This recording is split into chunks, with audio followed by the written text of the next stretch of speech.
চালাক বাঘ মনে মনে বলছে, অনেক দিন ধরে আমি মুরগির মাংস খাই না।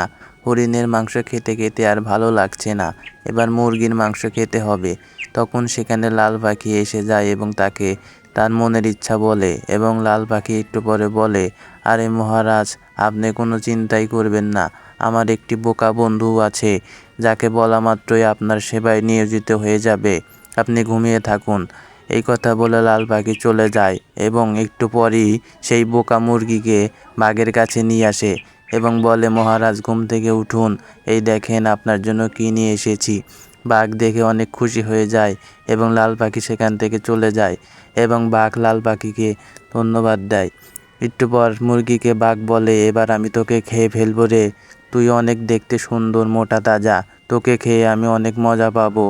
এই কথা শুনে মুরগি অনেক ভয় পেয়ে যায়। তখন মুরগি বলে, মহারাজ, আপনি কোনো চিন্তা করবেন না, আমার থেকেও ভালো আপনার জন্য একটি মোরগ আছে। সেটা খেলে আপনি অনেক তৃপ্তি পাবেন, অনেক আনন্দ পাবেন, অনেক শক্তি পাবেন।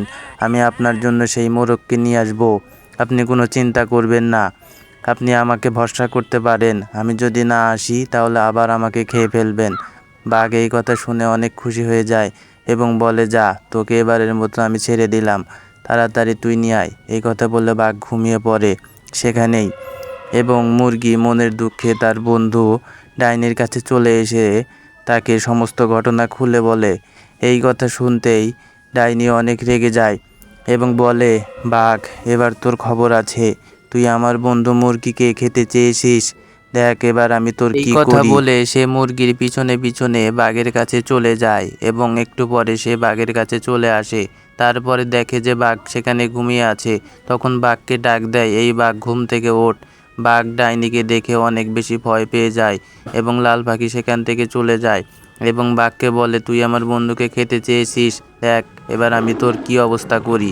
এই কথা বলে তাকে আগুনে পুড়িয়ে মেরে ফেলে এবং সেখান থেকে চলে যায়। তখন সেখানে লাল পাখি আসে এবং মুরগিকে দেখে এবং মুরগি বলে, লাল পাখি, এবার তোর খবর আছে। এই কথা বলে লাল পাখিকে মুরগি তাড়া করে।